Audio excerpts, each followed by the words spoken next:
And we are live. Welcome back to Takes by Fans. We got a great show for you today, as always. We are live every single day at noon Eastern. If you want to watch live, head over to twitch.tv/Takes by Fans. If you want to watch but not live, head over to our YouTube channel, Takes by Fans. We post all of our shows and clips of the show there on a daily basis. And if you just want to listen, we are on podcasting apps, Spotify, Apple Podcasts, Google Podcasts, iHeartRadio. So however you want to watch or listen, we've got you covered multiple ways. Alrighty, today's a big all Friday. Playoffs are continuing with the game threes tonight. We just got our first live action of game three. So road teams in the first two games now at home and playing pretty decent. Blazers couldn't get it done, unfortunate. Heat couldn't get it done, unfortunate. But the Lakers still pulled it off at home. So we'll break down all those games from last night. We'll do our moneymaker for tonight's action. We crowned our Super Bowl winner as the Colts beating the Rams in the Super Bowl. So we're done with that, but we have to kind of go back and finish up our NFL draft grade. So we haven't done the NFC West or the NFC South, though. So the next 2 days we'll be looking at those just to wrap that all up, getting us ready till after this NBA season, after the playoffs wrap up, after the finals conclude and all that. Then we're going to go heavy in the NFL season, breaking down every team going into the season, questioning in our own narratives, getting all ready so we're all on the same page come this season. So we're going to be looking at the NFC West today in our NFL draft grades, grading their draft. So we've got that all today on the show, so let's just jump right into it with the stories of the day. And the first one up here we go. Free agent running back Todd Gurley was in Detroit yesterday visiting with the Lions. If he were to sign with Detroit, Gurley would be reunited with Jared Goff in the backfield with another former Georgia standout, DeAndre Swift. So I would like to see Todd Gurley get, another shake. Obviously can't be the A1 tier 1 running back like he's been his entire career with the Rams. Where is he at? Here we go. Yeah. I didn't even bring up his stats. I thought I did. But yeah, Todd Gurley last season only rushed for about 900 yards. Not even 900. Hang on.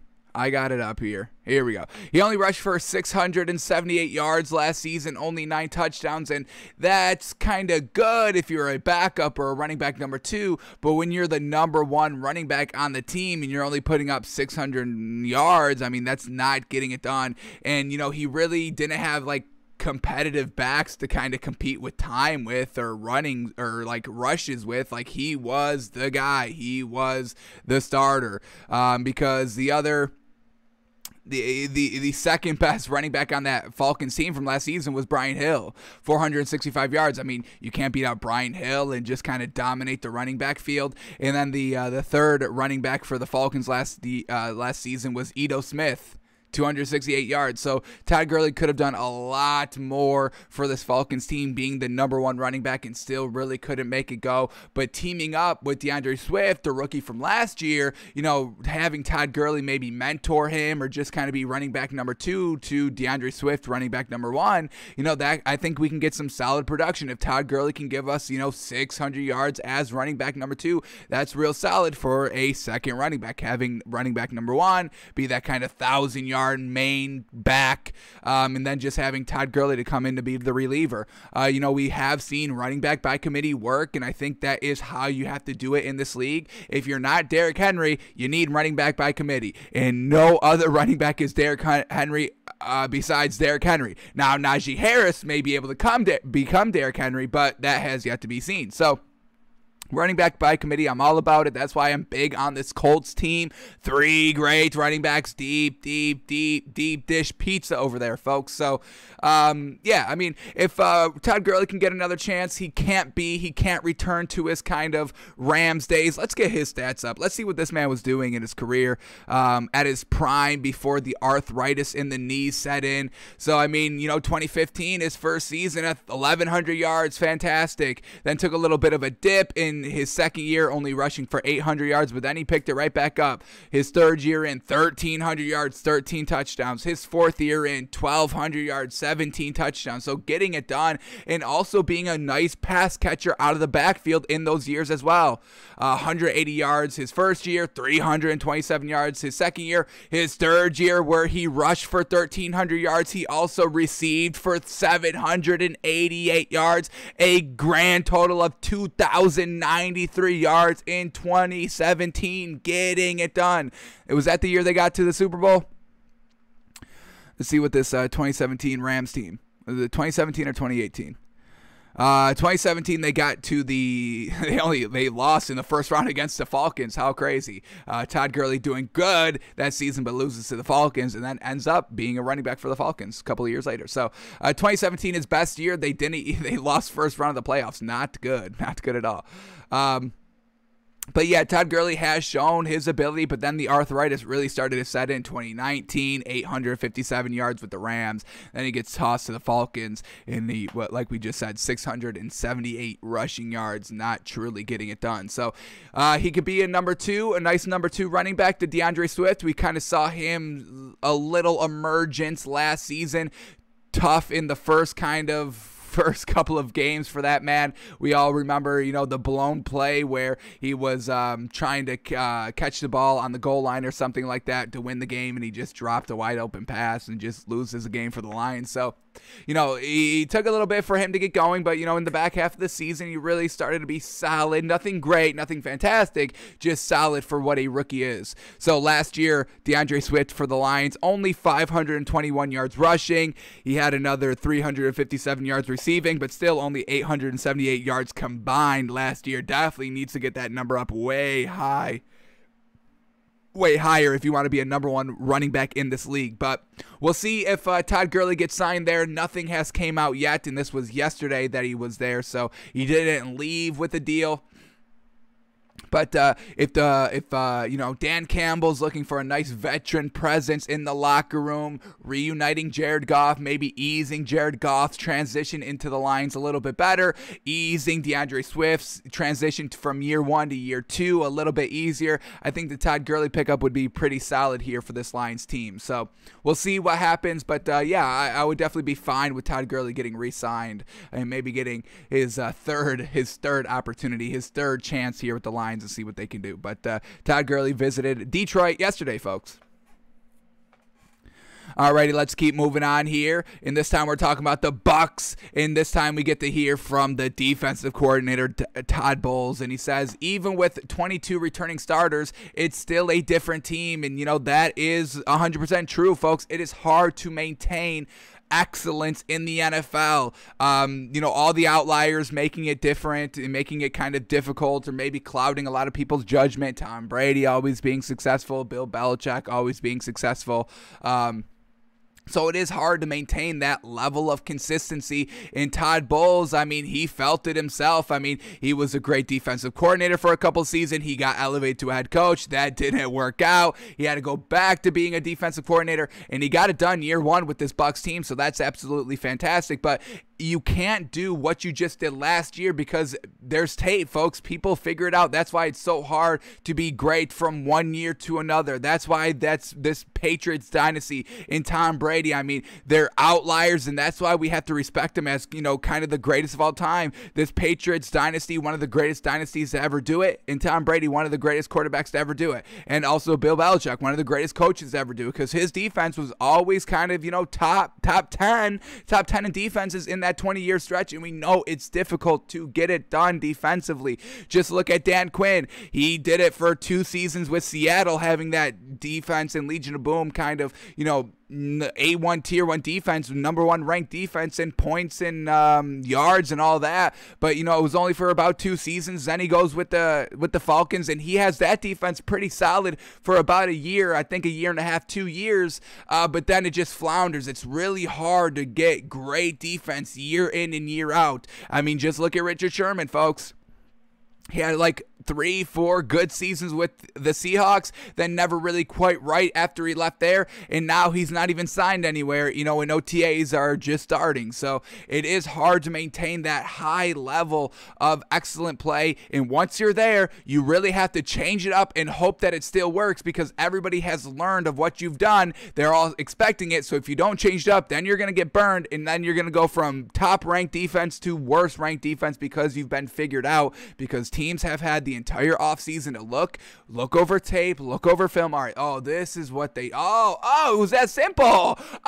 They get whenever, the linebacker lines up this way, they blitz. How could we miss that? It's so easy, simple. Now we got it. The linebacker is still lined up like that. They're going to blitz. They blitz. All right, then we take the deep shot. They figured you out. So let's see what we get in this article about what Todd Bowles is saying. Love hearing from defensive coordinators, coaches, staff, all that in these OTAs to really get a firm grasp on the direction that these teams are heading. So let's see what we get here by Todd Bowles.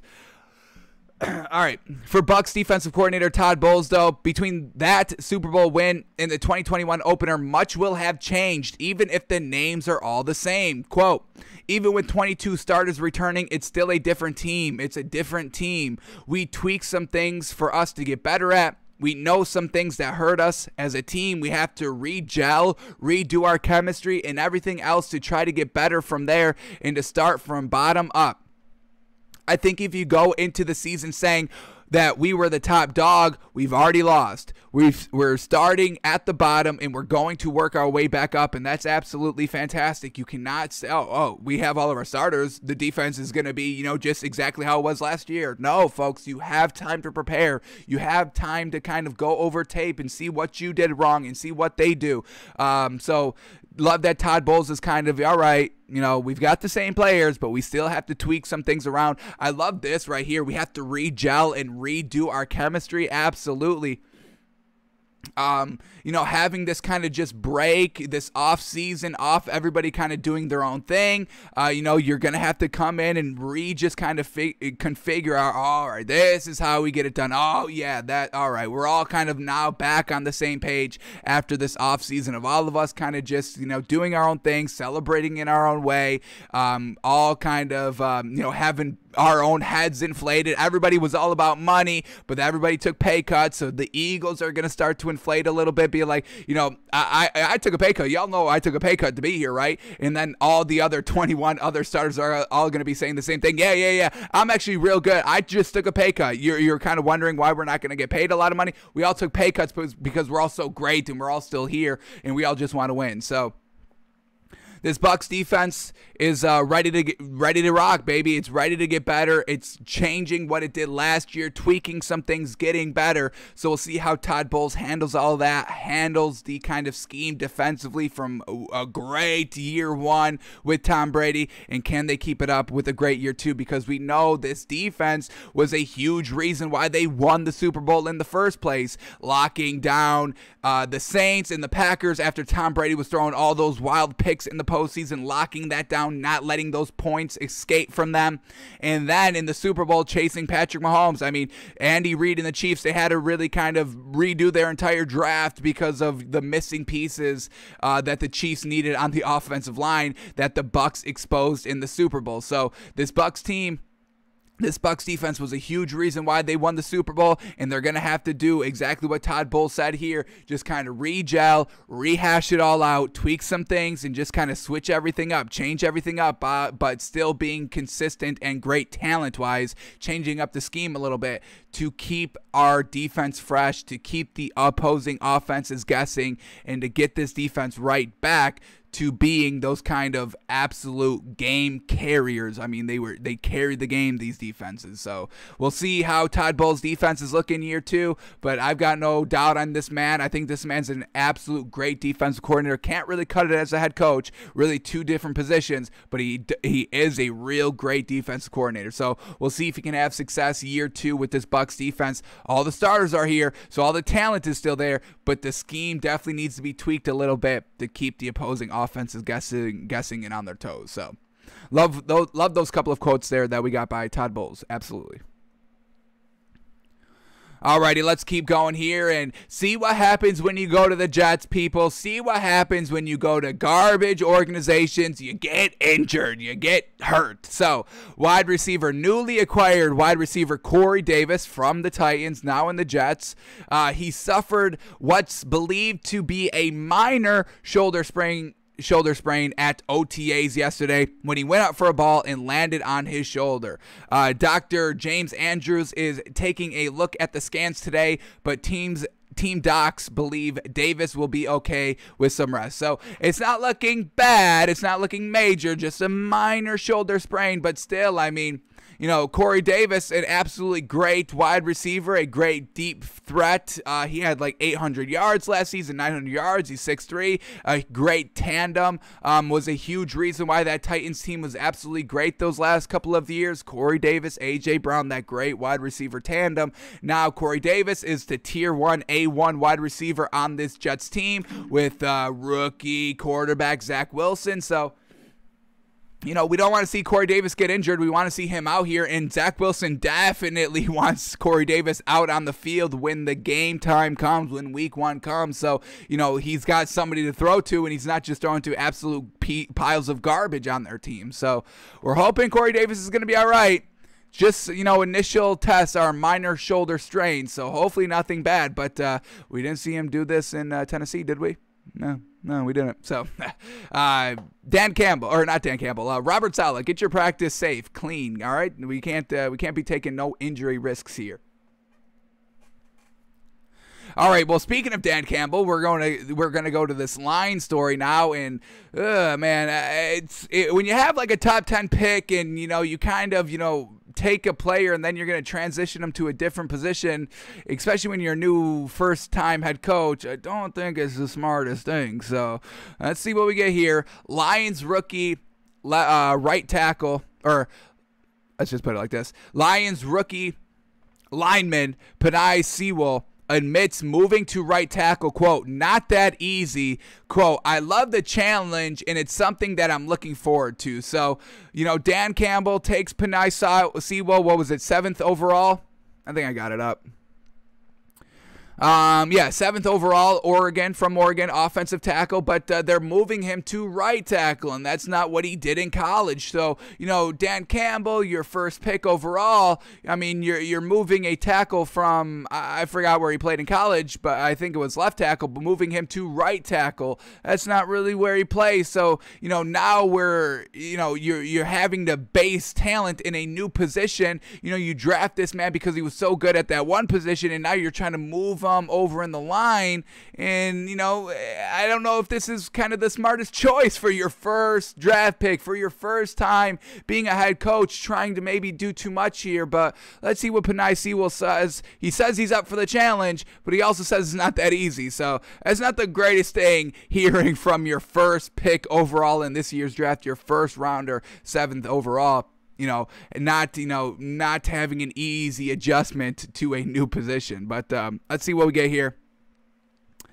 The selection of Penei Sewell gave the Detroit Lions bookend tackles, but in order to make the bookends work, one is going to have to get used to the other end. That man will be Sewell, the rookie out of Oregon, whose sheer strength, power, and explosiveness make him a marvel to witness. I wouldn't go marvel to witness. We weren't that impressed. We looked at him. He was one of our NFL rookies of the day that we looked at his stats in his film, and it was all right. It wasn't anything special. I would definitely say it's nothing to it's not something to marvel. I don't know about that. He might one day be considered a generational tackle. Wow. Really? That's a generational. Okay, all right.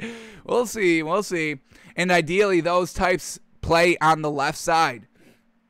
Sewell, though, will be playing on the right side, an adjustment he's begun with rookie minicamp in OTA. So, once again, I mean, you evaluated him at the left tackle position. He's good at the left tackle position. Now you're moving him to the right side in a year, and, I mean, this could be a bust year for Dan Campbell, and, you don't see that too often with, like, first-year head coaches. Everybody usually gives every coach year one the benefit of the doubt, but if you swing and a miss on this Penei Sewell pick, and you flounder and you go 0-17 like we projected them to go, I mean, this is just not a great look for Dan Campbell. So not really starting out on the best note here. We all know the Lion situation where he wanted to bring in an actual Lion. Him not really kind of talking up Jared Goff. Never great doing that as well. Especially, with Jared Goff being tossed aside like Carson Wentz was tossed aside out of Philadelphia. Jared Goff was tossed aside, just traded straight up, basically quarterback for quarterback from the Rams. So if I was Dan Campbell, I'd be like, yeah, Jared Goff's our guy. Start embracing him like the Colts have embraced Carson Wentz. Everybody's uplifting Carson Wentz. Everybody's talking so highly on Carson Wentz. We haven't heard a peep about Jared Goff all year. When was the last time we've heard anything from Jared Goff? Never. Nobody's even talking about him. So this is still not a good look for Dan Campbell here, folks. And it doesn't give me any green flags or any good feelings about this Lions team going into next season. And if I was a Lions fan, I would be absolutely miserable at this moment, honestly. So still not the greatest look for Dan Campbell, but let's see what we're getting from Penei Sewell here. Quote, "It's not that easy. Man, it's a whole different feel. It's a whole different feel." Is that something you want from, your franchise guy that you're putting all your stake in? Having him move to a new position and now he says it's a whole different feel and it's not that easy? I mean, that's not something I want to hear. I want to hear from, Devontae Smith, who's excelling in practice already. Who else do we got? Trevor Lawrence, who everybody's still big on. But, Najee Harris, who, the entire team's like, oh, my God, he's going to be fantastic here. You don't hear any bad things of Najee Harris coming out saying, oh, my God, me being a running back out here, this is a whole different feel again. And kind of like what Travis Etienne was doing with the Jacksonville Jaguars, having Urban Meyer come out and be like, yeah, for, the first kind of OTAs, he's just going to line up at wide receiver. It's like, what are we doing? You're taking your big first-round picks, trying to do too much with them, trying to, make them not what they were that was so great in college. And is it going to pan out well? Only time will tell, but it's not something I love. I don't really love this. I don't love that Travis Etienne was playing wide receiver for those first couple of practices only, not getting any running back reps. And I don't like that Penei Sewell has to be moved from left tackle to right tackle. It's not looking good, but let's keep up with the quote here.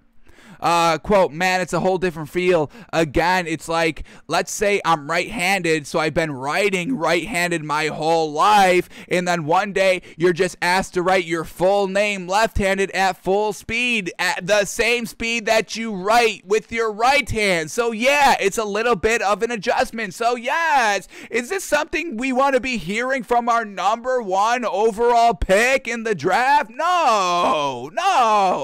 So I'm already not liking Dan Campbell, and now this story about Penei Sewell kind of saying, I'm right-handed, and they try to get me left-handed out here. I'm not left-handed. What are y'all doing? I've been writing right my whole life. Like Tim Tebow's been playing quarterback his entire life and now wants to play tight end. It's not going to work. Luckily, Penei Sewell is younger and was already good. He was already solid. I guess Tim Tebow, was he good in college? I don't know. He had Urban Meyer and some good tight ends, some murderous, dangerous tight ends. I mean, give them the credit. I give them the credit. But yeah, I mean, Penei Sewell here, man, it's, a little bit of an adjustment. Not liking it. So we'll see how he plays out. Year 1, I wasn't a big fan of him. It's not like I was jaw-dropping like this article made him sound. Everybody's been hyping this man up. Dan Campbell's trying to move him to a different side of the field, and we'll see how it plays out. But, yeah, if Penei Sewell doesn't do well this season, Dan Campbell, I mean, his stock as a head coach, I mean, it's just, there's nothing good that came out of this. I have not said one good thing about Dan Campbell, and I'm trying to be as unbiased and as fair as possible, folks, and I think I do a pretty good job of that. But I just have not, we have not seen one good thing come out from Dan Campbell here. Not praising Jared Goff, moving Penei Sewell to the right side of the field, trying to get an actual Lion and actually kind of embarrassing himself by going up to the Lions president and asking for a line. It's just like, what are we doing? What are you doing, Dan Campbell? You are not a head coach. That is it. That is the only thing. He's not a head coach. So we'll see how the Lions do this season, but they're going to be under immense pressure. I don't care that this is Dan Campbell's first year in the NFL. You have to start making an impact and turning around this Lions team. It's not easy. I mean, you see what you're following. You're seeing what you're, what you left behind in Patrick. Who was the head coach? I'm forgetting. I see it. I see the man. He's a little larger of a man. The black beard, the black hair, the Patriots defensive coordinator. I just cannot remember his name. Something Patrick? I feel like it's Patrick something. And I'm blanking on the name. But, I mean, you're seeing who you're following. I mean, he didn't get it done. What makes it that you're going to get it done? I don't really... Matt Patricia, that's right. I don't see any difference between Dan Campbell and Matt Patricia. Matt Patricia didn't work, so... We'll see what happens here with the Lions, but another day, another story that just kind of makes us, really? Okay, all right, we'll see. I mean, it's every day with Dan Campbell. Nothing good about Dan Campbell has come out ever, so we'll see. Alrighty, let's see this article right here. We get a quote here. We'll see if there's any more quotes in the article, but maybe the Packers taking a little bit more shots at Aaron Rodgers. I mean, they've been the brunt of the force of all the Aaron Rodgers saga. The fans defending Aaron Rodgers. Literally everybody defends Aaron Rodgers, folks, and everybody clowns Brady. It's like, what? Are we all watching the same NFL? I'm going to take the guy with the 7 rings over the guy with the 1 ring that only got to 1 Super Bowl. I'm taking the guy that got to 10 and won 7. I don't know about y'all, so I can't defend Aaron Rodgers as much as everybody else defends him.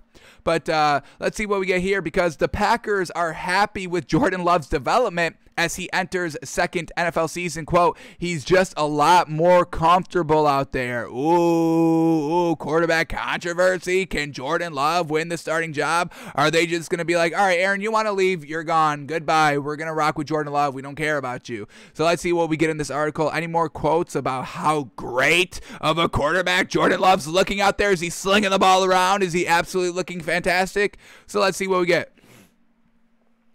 Rodgers isn't at the team's OTAs, which are voluntary, and neither were the Packers' top 5 receivers this week. These absences meant the stage was set, albeit in shorts and helmets, for Love to display what he's been working on in relative anonymity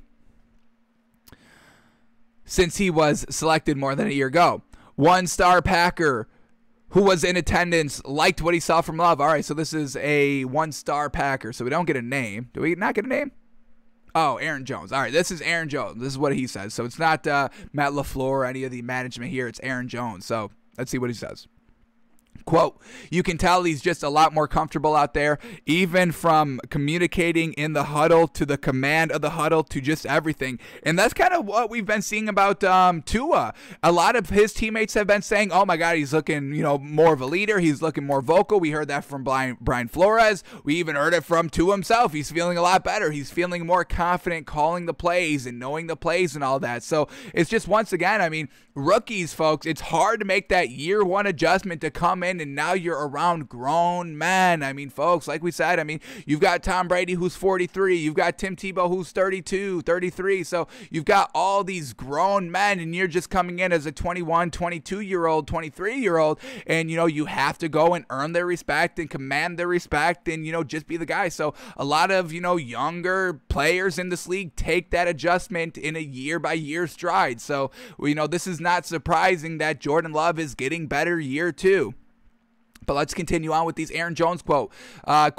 He's had a year under his belt. He's had time to watch and learn, so you can tell it's a little bit different from what it was before. He's going to continue to grow, and I'm happy to be here working with him. All righty, Aaron Jones. Look at this man. The running backs, we just heard that, 5-star receivers, their 5 best receivers are not there. But Aaron Jones is there getting the work in, trying to better his team, while Aaron Rodgers is in Hawaii and hosting Jeopardy. All these other wide receivers not getting there and not kind of being there, but Aaron Jones getting in the work, putting in the work in, and working with Jordan Love, and says, hey, this is solid work out here. So we'll see, man. Maybe they're ready to make the switch. I don't know if we're going to go that far just quite yet. I mean, I'm still taking Aaron Rodgers over Jordan Love, no question. But, if Aaron Rodgers wants to play this game, maybe Matt LaFleur and the owners get into the game as well. Just kind of, backing up Jordan Love and all this. For Coach Matt LaFleur, commenting publicly on the quarterback situation might seem more like a minefield. Absolutely. I mean, Aaron Rodgers hears one good thing about Jordan Love and the man just might explode. Be like, what'd you talk about, Willis? What'd you talk about, Willis? No. I'm the guy. Don't be praising all these other quarterbacks out here. Aaron Jones was saying something. Aaron Jones, all the running plays that Matt LaFleur calls, I'm turning them into play action. How about that? You're not getting the ball no more. Oh, it's an inside zone? No. It's inside zone play action. We're going deep. Fuck it. You're not getting the ball. Talking about Jordan Love. You want to play with Jordan Love so much? Go play with Jordan Love. Go ahead. Y'all can both play somewhere else because I know for one, Jordan Love's not a Packer because I'm the Packer. I'm the mother-loving Packer out here. It's me, Aaron Rodgers, not Jordan Love. So, Aaron Jones, if you love Jordan Love so much, go to a different team. This is my team. Y'all don't know? It's Aaron Rodgers country out here? Ain't nobody else getting no credit. There's no other players out here. It's me. It's Aaron Rodgers, the Jeopardy host, the golfer. It's me. I get the credit. I do everything here. Y'all understand? Talk about Jordan Love's getting better second year. You thought before was bad of me calling out everybody? You haven't seen anything yet. It's me, Aaron Rodgers.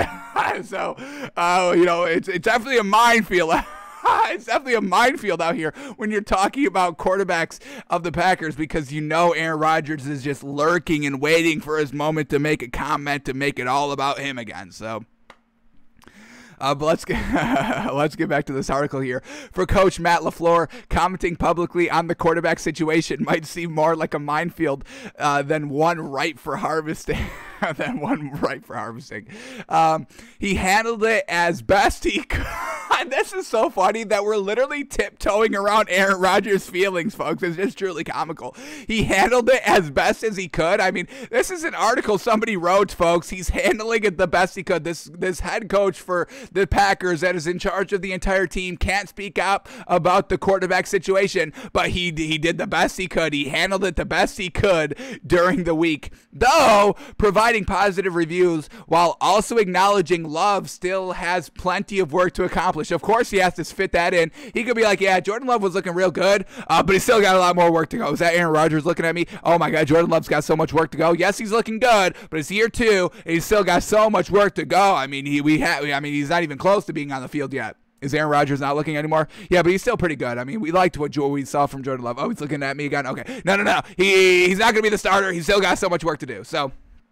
It's funny that Aaron Rodgers is literally holding this Packers team hostage. You can't even say publicly what you want to say because Aaron Rodgers' feeling is going to get hurt by something you say. Some word is going to tip them off. You said Jordan Love was good? You said he was good? That's the word you use, good? You're going to call Jordan Love good, but not me exceptionally great? Are you kidding me? This is my team!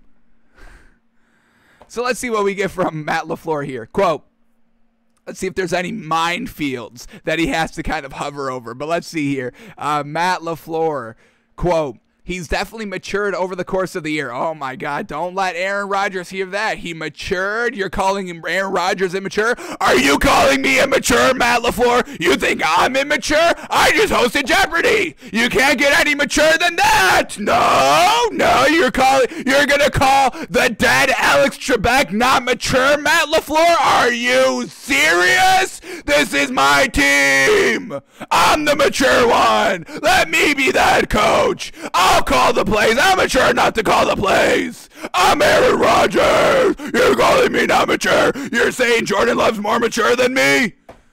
Unbelievable. Are you seeing what I'm dealing with here? People calling me not mature? Saying I'm not the greatest quarterback of all time? They're calling Jordan Love mature. You're saying Jordan Love's more mature than me? No, Aaron, we're not saying anything like that. You just called him mature. You've never called me mature. You haven't slurped me on my matureness. That's how I picture Aaron Rodgers, folks. Like, that's literally how I picture this man, how everything comes out. He just goes beast mode, Hulk mode. Like, you're not talking about me. Let's keep up with this quote here. Anything else that can set Aaron Rodgers off? He's definitely matured over the course of the year. You can tell that he's put in the time this offseason. Oh my God, he's put in the time this offseason. You know who's definitely not putting in the time this offseason? Aaron Rodgers. He's in Hawaii. You're going to say you're going to knock me for going to Hawaii on voluntary OTAs? Do y'all not know I've been in this league for 13 years plus? And you're going to say that he's been putting in the work in the offseason and I have not? I've been hosting Jeopardy. I've been getting more mature and smart through that. What have you done, Matt LaFleur? Look at a playbook. I read actual books. I know everything. Let's get back to the quote here. You can tell that he's definitely put in the time this offseason, not only just lifting and running and coming in good football shape, but also you can tell he's put in the time in his craft in trying to continue to work on his mechanics, his fundamentals that are also critical to playing the position at the highest level. Quote, so he's still got a lot to learn. There we go. I mean, all that praise and now the kind of the backhand compliment quote here to settle Aaron Rodgers down. Quote, so he's still got a lot to learn. I think he can tell you that, but he's going to take it one day at a time. He goes out there with purpose. I like his mindset right now. So still seems like he needs some work. Doesn't seem like he can kind of come in and beat Aaron Rodgers for the starting job quite yet. It still seems like Aaron Rodgers is going to be the guy, and I don't think that was ever a question. That was never is Jordan Love going to take Aaron Rodgers' job this year? No, it's more like Jordan Love will play whenever Aaron Rodgers leaves, whether he leaves on his own or he retires or whatever it is. But that's where we're at with Jordan Love and all those great praises by Jordan Love. I'm sure it's just boiling Aaron Rodgers' blood right now. So, Aaron Rodgers, calm down. They're just little kind of compliments. Nothing great, nothing extraordinary. You can relax, Aaron. It's all right. You're in a good place. They're not trying to replace you quite yet. You are fine. You're still the starting quarterback, Aaron. Hey, Aaron, look over here. You're still the starting quarterback. You're so good. Relax a little bit, all right? Enjoy the rest of your Hawaiian vacation. Come back. Take a breath. Let's go win a Super Bowl, Aaron, yeah? Finally get there? Can you get there? Can you get to the Super Bowl, Aaron? If you get to the Super Bowl, I will apologize for everything I said. Isn't that what you want? You just want everybody to apologize you and recognize you and suck you. Isn't that what you want, Aaron? I will do that, okay? If you make it to, you don't even have to win it. Just make it to the Super Bowl, and we'll give you the credit. We'll give you the recognition. Is that all right? We got a deal, Aaron? We got a deal. See how easy that is when you just communicate, when you just tell people what you want, when you just kind of, don't do word soup. Just get to the Super Bowl. Just get there. I'll give you the credit. I'll give you a ring. I'll give you a fake ring. I'll give you the Takes by Fans ring. We haven't even done that. I'll give you the first only Takes by Fans championship ring if you just make it. Just make it to the Super Bowl. Don't even have to win. Don't even have to be competitive. Throw 4 interceptions, no touchdowns. I'll give you the Takes by Fans championship ring because you made it. You made it, bud. You made it. Isn't that what you want? You just want to make it. You just want to be it. You just want to do it. So that's where we'll leave. That's where we'll leave the Packers situation now. But Aaron Rodgers, man, how funny this man. All right, let's keep moving on.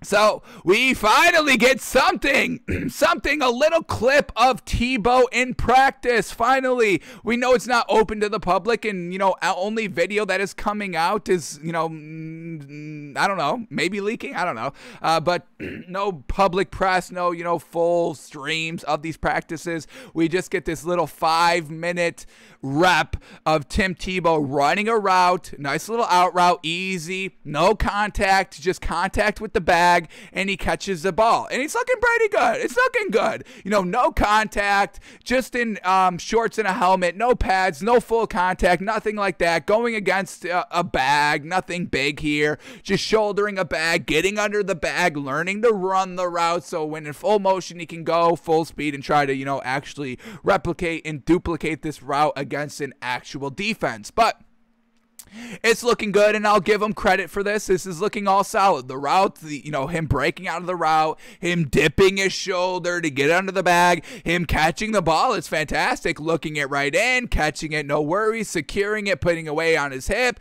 and it's looking good out there. So I will give him this. This 5-second clip of Tim Tebow out in practice is looking solid. I'll give him the credit. I've bashed him enough. I'll give this man credit. I'm not opposed to giving people credit, folks. That's what we do here on the show. If you're not doing it, we say you're not doing it, and once you do it, we give you the credit. A la Kyrie Irving, we've clowned that man all season, saying that he's not that great, but we give him credit every time he steps up, and that's what we're doing here with Tim Tebow. We're giving him a little credit on this, open practice, no contact pass catch here. We'll give him credit for it. But we also have to see how he's going to go physically against actual game time speed and all this and real defenders out here. Is he going to get smacked around? That is yet to be seen. So this is the only kind of film that we've gotten out of this Jacksonville training camp so far. I've also heard, I think they talked about it like Undisputed today, Skip Bayless has heard that he has not dropped a pass in 2 days. He's caught every single pass in every single one of his reps. So that's a good little nugget of information as well. But we have to take everything we see, everything that we hear, everything that leaks out like this video with a huge grain of salt, because we know, we just saw it day one why he was brought in. To sell jerseys. He had the top 5 selling items: men's jerseys, women's jerseys, kids jerseys, men's shirt, women's shirt. That was the top 5 selling NFL products the day that Tebow got signed to the Jags. So that's kind of why we know that they brought him in. You can, tell, you can say that the coaches loved him and that he was in the best shape of his life. But with Urban Meyer not really being out there to see him on his own, that really kind of tells us, it could be two things. It's all a publicity stunt, or Urban Meyer is the only one that really wants him, and he's trying to separate himself from that to kind of not have it nepotism-esque.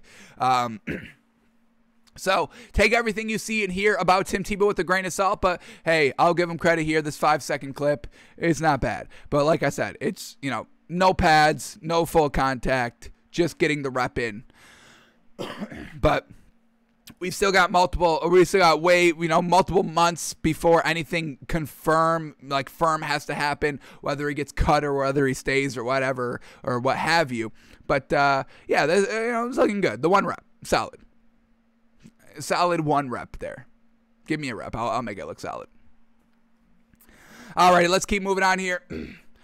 We know Dak Prescott. We kind of talked about a story about him, not recently, but he said, hey, I'm ready to rock. If I had to play a game now, I think this was like last month. He said, if I have to play a game right now, I'm ready for it. I feel good enough to do it. And now we get another story about his teammates speaking out for him, talk about how good he is. So Cowboys tight end Dalton Schultz on Dak Prescott, quote, the ball's coming out the same as it was before the injury. And that's absolutely fantastic. We don't want to see any drop off of Dak Prescott. We don't want to see any sort of decline, whether it's just kind of a very, very minimal decline, but a decline is still a decline. So I'm glad that we're not seeing that so far from Dak Prescott. He has really the lifeblood of this team. And after what we saw, the meltdown, the total collapse of that total Cowboys team after he got injured last season, we have to kind of put a lot of what the Cowboys' success has been on Dak Prescott. He's the leader, he's the lifeblood, and he's a great quarterback out there for this team that can deliver the ball and get wins and get it done. So this is great that he's coming back, feeling great, feeling good, no less zip on the ball, nothing of that sort. So let's see if we got any more quotes here from Dalton Schultz here in this article. And let's see. Does not look, wow, this is short. So maybe it was just this quote. But here we go. Prescott participated in most of Dallas's open OTA sessions Tuesday, throwing passes to teammates in drills that didn't include a pass rush. Tight end Dalton Schultz came away impressed with his signal caller, saying, quote, the ball's coming out the same speed, same as it was before the injury. From what I can tell, it looks like right where he picked back up off, right? Yeah. From what I can tell, It looks like right where he picked back up off of. All looks the same to me. The ball is in my hands the same exact way, so I'm excited to see how he continues to progress. So, yeah, absolutely fantastic here. His teammates are like, oh, my, okay, this is way better than Andy Dalton. Oh, my goodness. Yeah, this is fantastic. This is like, before he got injured. Well done, Dak. Yes, sir. No let zip. Placing the ball, the accuracy there, everything's there. So we don't have to worry about Dak Prescott. Now we just have to worry about Zeke Elliott and this defense and the rookies for the defense. And Dan Quinn, can he finally get it done without great talent? Can Mike McCarthy stop getting a massage for 5 minutes to actually coach the team? And what the hell was that Ben McAdoo signing the other day as a consultant? So you got the goof troop, you've got the Stooges there as the coaching staff, and you got this great talented quarterback. So we'll see how they do this year, but the pressure is definitely on and how much they floundered last year. The pressure is on them to get it done this year. So hopefully Dak can kind of step up and get it done and kind of, make the best out of that bad coaching staff of Mike Quinn or Dan Quinn, Mike McCarthy, and Ben McAdoo. I mean, what is that? If those coaches were ever on my team, I would be changing teams. I would not be the fan of that team because I'm not putting up with underwhelming performances by all those coaches. Mike McCarthy got to one Super Bowl. Couldn't make it past the NFC Championship game with Aaron Rodgers. Ben McAdoo was the scapegoat of benching Eli Manning for the Giants. That was his only purpose. Dan Quinn, he only was a good defensive coordinator with the Legion of Boom in maybe the first year with the Falcons when he was the head coach. Maybe I'll give him credit for that. But I mean, other than that, flounder. We've got 3 flounders, 3 big old flounders, 3 stooges. I just tweeted it yesterday. I did it. I did a picture of the 3 Stooges and said Mike McCarthy, Dan Quinn, Ben McAdoo, all coaching the same team. So we'll see how they all kind of translate and see what they can get done this year. But we know who is the guy here on this team. It's Dak Prescott, because when he went down, everybody floundered. The running game, the passing game, the receivers, the defense, the coaching staff, everybody floundered and could not get it done without Dak Prescott. So now we have to elevate Dak Prescott, in our mind, a lot more. We'll give him the credit. We're going to give him all the time he needs to get right for the season, and hopefully he can lead this Dallas team to the promised land in some wins.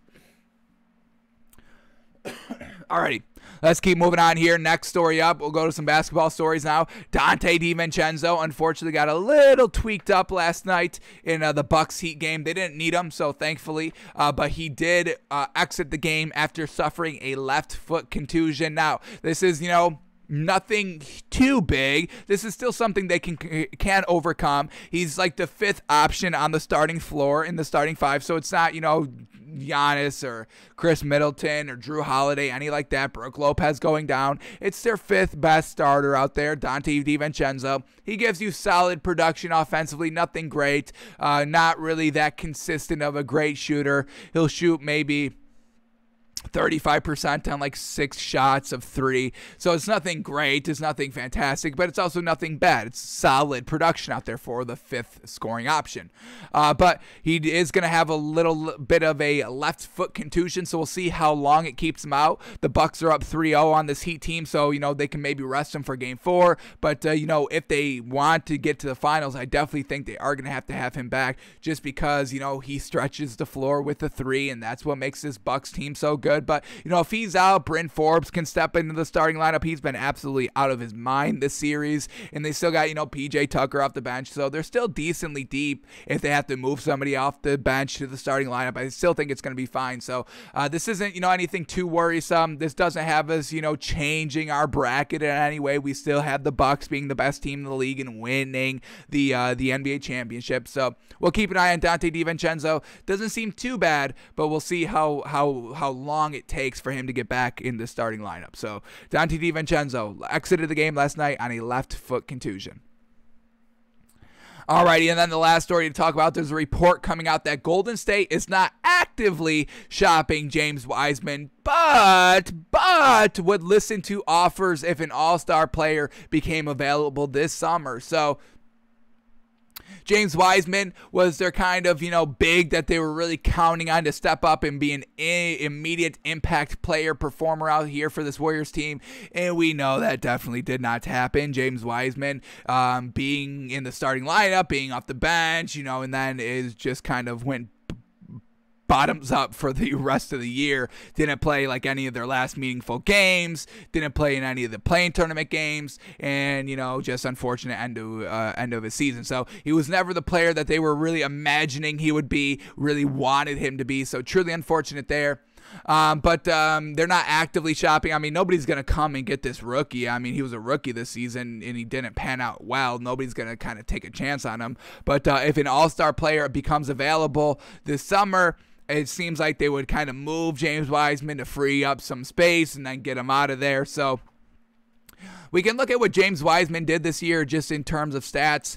He played 39 games, averaged 11 points and 5 rebounds. But I want to take a look at his role from the bench to the starter. Is there any clear difference from when he came off the bench to when he was a starter? Because if you're not stepping up your game from the bench to the starting role, I mean, that's not a good sign. That's like the first step of, getting better as a rookie. You start on the bench, then you elevate your game and get to the starting lineup. Then you start elevating your game some more. So let's take a look at, the differences between his starting role and his bench role. So he played 27 games in the starting lineup and 12 games off the bench. In the 12 games off the bench, he played 18 minutes and put up 11 points, 5 rebounds, and 0.4 assists.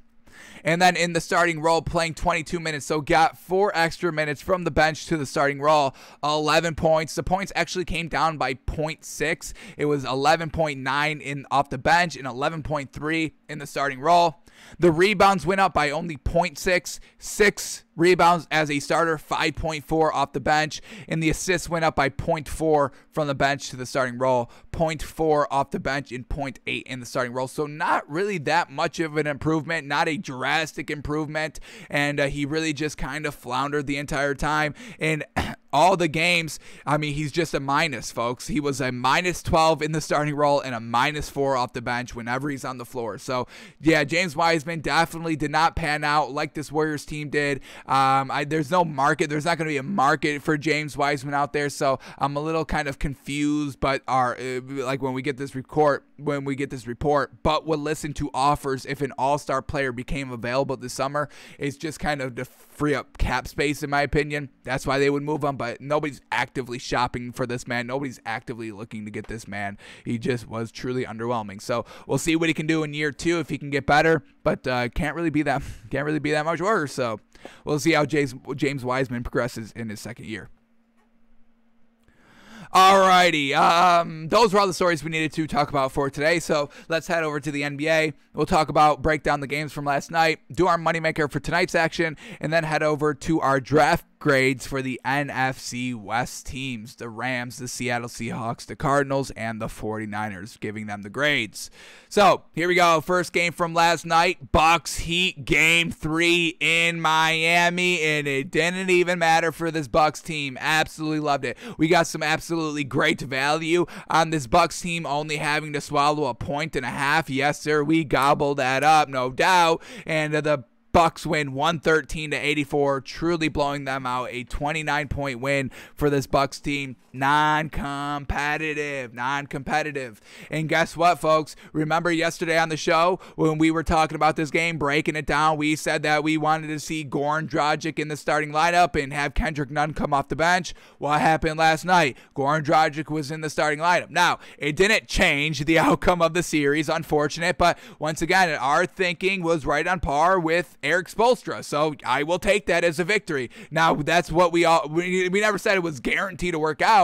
All we were saying is that we have to see this, because what they've been doing and what they've been working with Kendrick Nunn at the 1 and Goran Dragic coming off the bench, it was always lackluster. Now, it turns out it was the same either way. Unfortunate, but, we'll give ourselves a little bit of a pat on the back for that.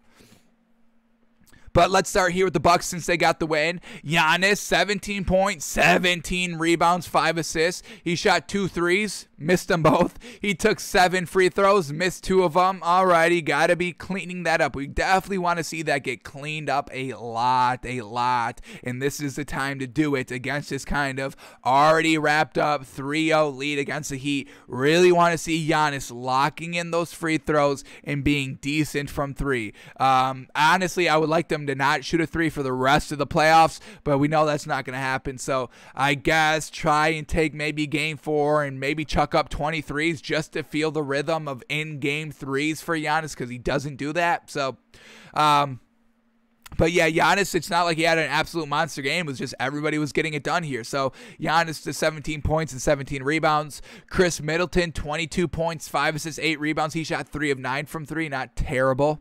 Brook Lopez, 13 points, 5 rebounds. Dante DiVincenzo, like we said in the stories there, he only played 9 minutes because of that left foot contusion. So 0 points on 4 shots. Once again, I mean, that's why, this Dante DiVincenzo hit for this Bucks team isn't anything, too worrisome. I mean, he doesn't have always that great production. He's a very spotty shooter out here for this team, but he, and he's also the 5th scoring option on this team. Number 1 is Giannis. 2 is probably Chris Middleton. 3 is Drew Holiday. 4 is Brook Lopez, maybe, if that's how you want to order it. But however you order it, Dante DiVincenzo's always coming up as that 5th scoring option. So this isn't too big out here, but he is going to have to just be out there at some point for this playoff series as just for a depth piece. Him being in the starting lineup allows you more depth off the bench. Bryn Forbes, Bobby Portis, PJ Tucker, Pat Connaughton, and Jeff Teague. I mean, so they're still decently deep, but you want to be as deep as you can because you may potentially face the Jazz at some point. And we know they are deep dish pizza as well, like the Bucks. All right, so where do we leave off here? Drew Holiday in the starting lineup played fantastic. He was a plus 41 on the floor.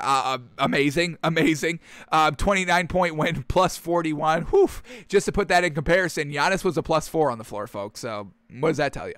But Drew Holiday, 19 points, 12 assists, 3 rebounds, and he shot fantastic. 2 of 4 from the 3 and 70% on 10 shots from the field. So we'll take that all day. Love what Drew Holiday is bringing to this Bucks team this year. And then off the bench, Bryn Forbes, man, he's got that ability to hit from 3 and to be consistent and kind of be that kind of suck the air out of the arena 3-point shooter like a Curry is. Just those wild 3s that he shoots and then they fall and then everybody in the arena is like, oh my God, are we freaking slap on the forehead, palm on the forehead. Ugh, good grief, Charlie Brown. Man, he just ruined it. We were up 9. And now it's tied in 12 seconds because Curry, 3, steal, 3, steal again, 3 in 12 seconds. He tied up the game. We had a 9-point lead. Tie up the game. That's what Bryn Forbes does, folks. He's got that ability to tack on, to pile on the 3s, to pile on the lead. And that's going to be this Bucks' secret weapon if he can kind of be as consistent as he was in this series so far, if he can keep that up in the playoffs. So Bryn Forbes, 11 points, 3 rebounds, and 3 of 7 from the 3. Bobby Portis off the bench, 11 points, 9 rebounds. PJ Tucker, 5 points off the bench. And look at this, in only 23 minutes, he's a plus 21. Once again, PJ Tucker being that great beef for the bench. And then Pat Connaughton, 9 points, 3 rebounds off the bench in only 17 minutes. So this team is decently deep. They've got the shooters off the bench. They got the defense off the bench. They got the length off the bench. And this is a nice, deep Bucks team. And we'll see how long Dante DiVincenzo is going to be sidelined here. But they're not needing it for this Heat series, guaranteed. Alrighty, let's talk about this Heat team now. Jimmy Butler, 19 points, 6 assists, 8 rebounds, 2 of 4 from 3, and 41% on 17 shots. He took the most shots in the game, but, Jimmy Butler, he's got to take over this game at some point. He has to get on his bullshit because there's no good, consistent offensive scorers on this team. Nobody else gives us points. I don't think anybody has ever put up like 20-plus points for this Heat team. I think it's only Jimmy Butler. Everybody else is just lackluster on top top of lackluster on top of lackluster on top of lackluster. It's just super lackluster, folks. It's always been like this year. But a lot of people are trying to confuse last season in the bubble to this season. No. Totally different team. And the offensive production is nowhere near the level it was last year where they made it to the finals. Do you all remember that? Heat-Lakers finals. And now this Heat team is struggling to put up any meaningful points. I mean, they didn't even put up 90 points last night. They put up 84. I mean, that's not getting it done, folks. That will never get it done in the playoffs. So, Jimmy Butler, 19 points only. A minus 26 on the floor. Worst by far for the squad. Trevor Ariza only played 18 minutes, but 0-4 from the field, 0 points. Come on, Trevor. Bam Adebayo, 17 points, 8 rebounds, and he only shot 50% on 14 shots. Once again, Bam Adebayo not being that aggressive player everybody on his team is clamoring for.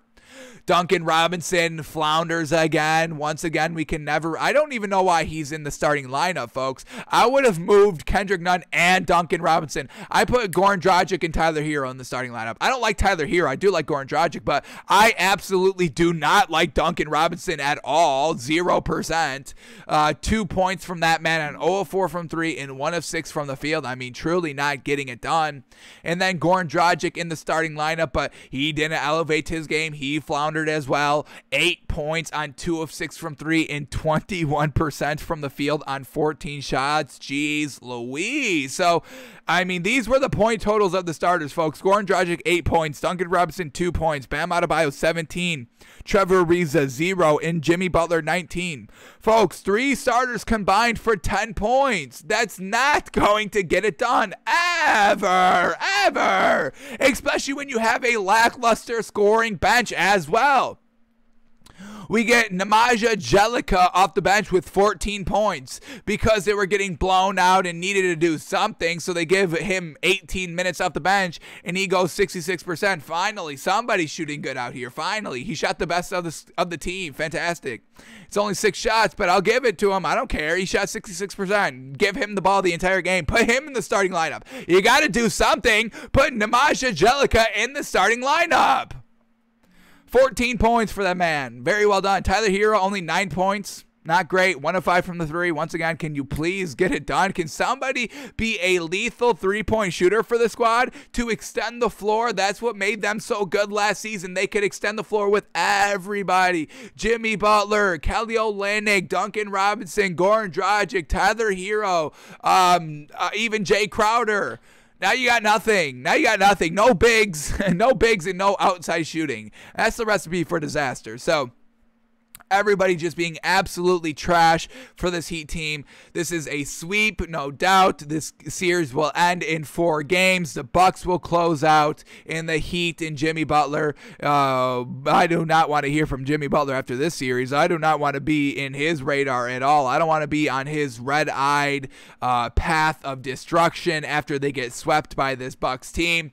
Expect Jimmy Butler to be very outspoken after this series. Expect Jimmy Butler to throw a lot of his teammates under the bus. And expect potentially Jimmy Butler wanting to get out of Miami and wanting to go somewhere else because it's not working. So everything was all fun and games last year. It was big face coffee. It was having fun in the bubble. And now nobody's talking on this Heat team. And everybody's yelling at Bam Adebayo to get big. And he's not. So that's the Bucks series, folks. We called the Bucks to win. What do we call it officially in? What do we got? We called it Bucks in 5. Ooh, a little. Try to give the Heat some motivation and some light in this series, but they are not taking that. So Bucks win 113-84. Yikes! And they're going to Game 4, folks. Looking to close out. Alrighty, let's keep going here to the Lakers and the Suns, and the Lakers get the big old win here. Fantastic, and I think I underestimated the power of LeBron James, folks. It's just, if you've got a team with LeBron, you will always be competitive. You will always be right there to win, and then you've got Anthony Davis to be the number 2. I think we underestimated this team a little bit, but we are still going to be, sticking to our Suns pick and rooting for the Suns. Now, what the Suns did wrong, I think, last night, they did start Chris Paul. Once again, he played light minutes, 27 minutes, but and still was lackluster in those 20 minutes, 27 minutes. But, I would have sat him for the game. I would have gave this man an entire more rest, give this man more days of rest, and then come back firing for game 4. It's not like you needed to win both of these road games. You just needed to win one, and, you probably wouldn't have won the first one, game number 3, this game. So, rest Chris Paul and go balls to the wall in game 4, get it tied up 2-2, going back to Phoenix, and then start Chris Paul for the rest of the series. But they start Chris Paul here, they lose, and now you have no free time with Chris Paul. It is win or done, really, from here on out. You must win game 4, and now you have to win game 5 when you go back home. So there's no more leeway on the Suns team. There's no resting players. It's balls to the wall, get it done. Everybody must be on point. And we know that's not happening with Chris Paul with that shoulder injury. So wasn't a big fan of the decision to start Chris Paul last night. And I think overall it hurts more, even more now. I mean, if Chris Paul didn't play and they lost, yeah, it would have hurt, but it would have been like, all right, we kind of expected this. We built this into the series. This is our...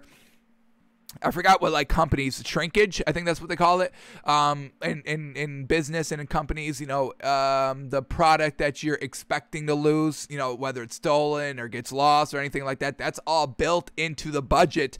Having Chris Paul out for game 3, you're building that in to the series. You're taking kind of the L, and if you don't win, then it's a good surprise for you, but you're kind of building it in. We're getting right for game 4 so we can tie it up 2-2. I mean, I think a lot of people underestimate the lineups and maybe the kind of the mental chess you can kind of play in a 7-game series. I mean, you have to win 4 games. They don't tell you when you have to win those 4 games. It's not like, oh my God, if you don't win game 1, you automatically lose. No, you can win game 1, you can win game 7, you can win game 3, you can lose game 2, you can lose game 1, you can lose game 6. The only game you can't lose is game 7 because, if you're going to win 4 games, game 7 is going to have to be one at some point if it gets there. So you always have to budget in a game 7 win, but for games 1 through 6, win or lose, it doesn't matter. You just have to win 4 in 7. So,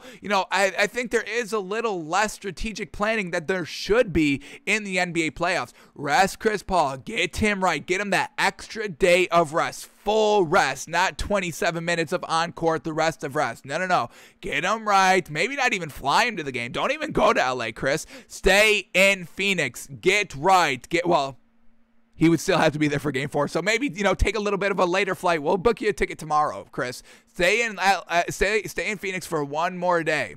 This is not the NFL where you have to kind of practice every single day, every single week for every single game. It's the NBA. You either show up on the floor or you don't. There's nothing more to really coach. I mean, there's really nothing more to teach. Yes, you can teach the fundamentals, but it's Chris Paul. There's nothing you're going to teach him that he doesn't already know. Didn't really like that Chris Paul did not start last night, or did start last night, I should say. So didn't really love that. So let's talk about the Suns team. Or actually, let's start. We got to start with the Lakers since they won. So here we go. LeBron James, 21 points, 9 assists, 6 rebounds, 1 of 5 from the 3. But you know how LeBron James does. Closing out the games, big dunks, big dames, getting the big plays, getting the crowd energized. Anthony Davis, 34 points, 11 rebounds. He shot 0 of 2 from the 3, but put up 34 points. We'll give him that. Andre Drummond, only 6 points, but 11 rebounds.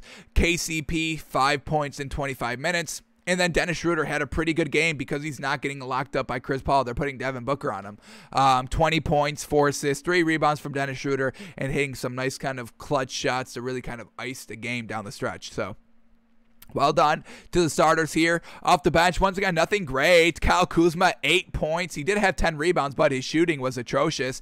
2 of 8 from the 3 and 2 of 12 overall. Once again, just being very lackluster. Luckily, the starting roster for this Lakers team can kind of handle the Suns team. They don't need a call on their bench.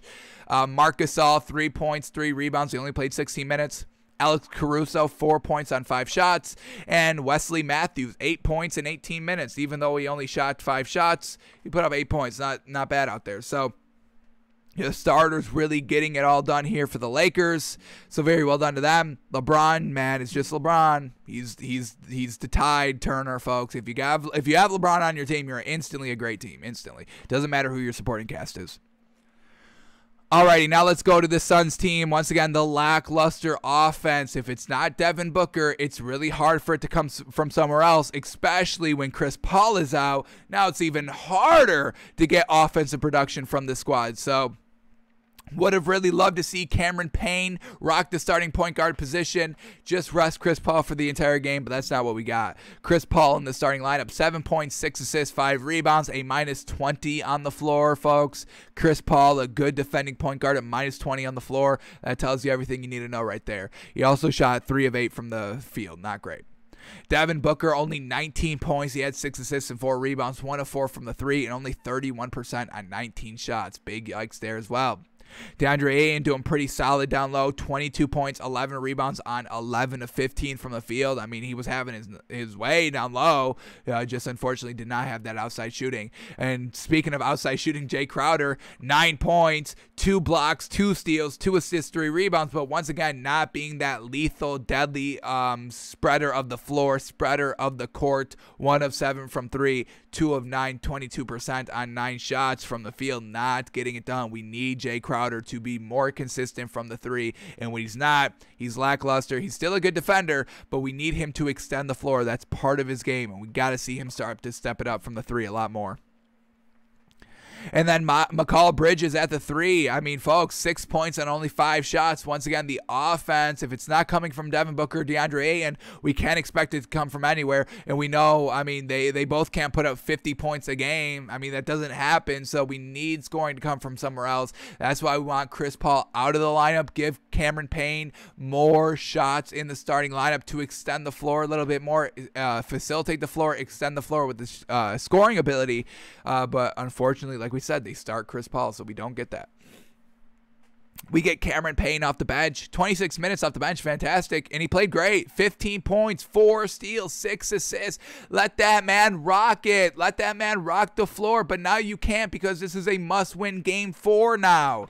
So you could have had that. You could have experimented with Cameron Payne at the 1 and had a good chance of winning the game still while resting Chris Paul, but they don't take that. Why did Eric Spoelstra listen to us and I'm forgetting the Suns head coach, something Mills, something along that line, but he doesn't listen to us. Come on, you got to listen to the show. Somebody send Takes by Fans to the Suns head coach because he obviously doesn't listen. Eric Spoelstra does of the Heat. He just took our advice of benching Kendrick Nunn for Goran Dragic. Somebody should tell the Suns head coach to bench Chris Paul for Cameron Payne. It's that simple. You win the game. You can win the game like that. So don't like that. Cameron Johnson, once again, we can't really rely on the Suns. Everything that we've been worried about the Suns is coming to fruition this Series 1.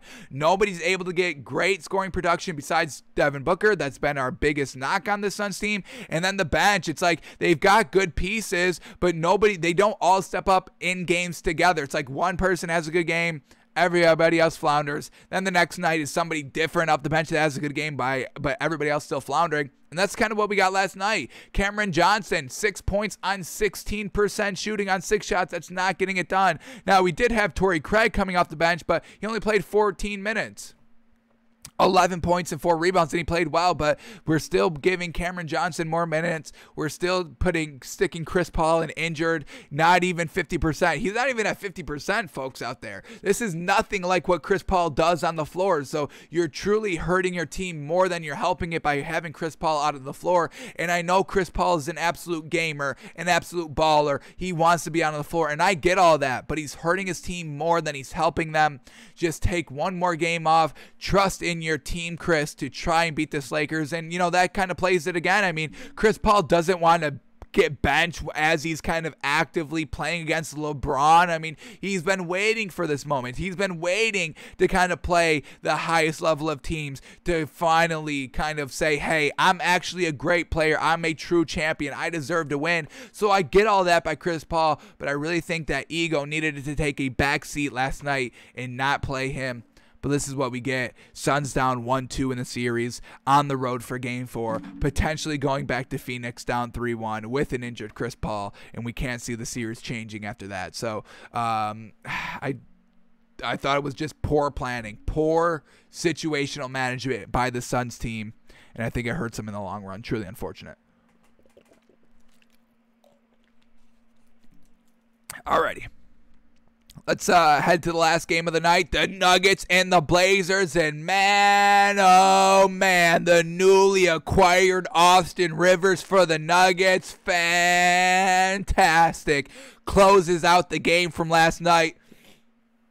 3 huge threes in the fourth quarter by Austin Rivers. 9 points at least. He may have had a couple of twos in the fourth quarter as well, but the big threes that came to really put this Nuggets team over the edge, come back down and ice the game with some big threes. So well done for the Nuggets to beat the Blazers last night on the road, and they advanced to 2-1 in the series. So love what we saw from the Nuggets last night. So let's start with them. Facundo Campazzo still being the starting point guard, 11 points, 8 assists, 8 rebounds. Man, oh man, give it up for Facundo Campazzo, folks. He's a rookie, even though he's like 30. He's like 30 years old, but he is still a rookie.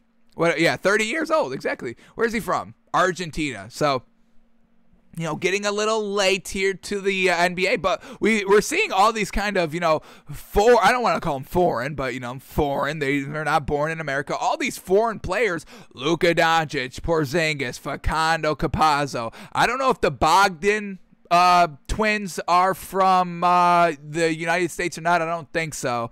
They may have been born here.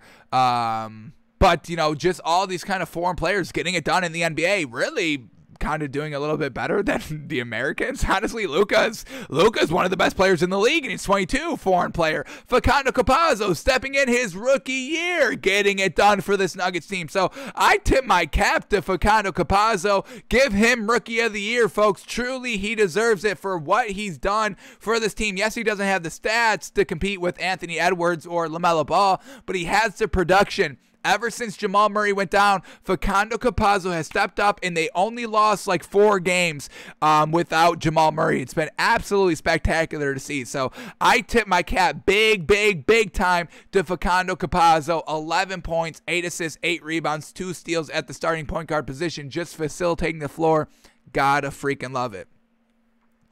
Austin Rivers at the 2, 21 points, 4 rebounds, 2 assists, 5 of 10 from 3. Huge fourth quarter, as we said, and that's fantastic. They've already kind of gotten their money's worth out of Austin Rivers. He's come in and really kind of single-handedly won them game number 3 on the road against the Blazers.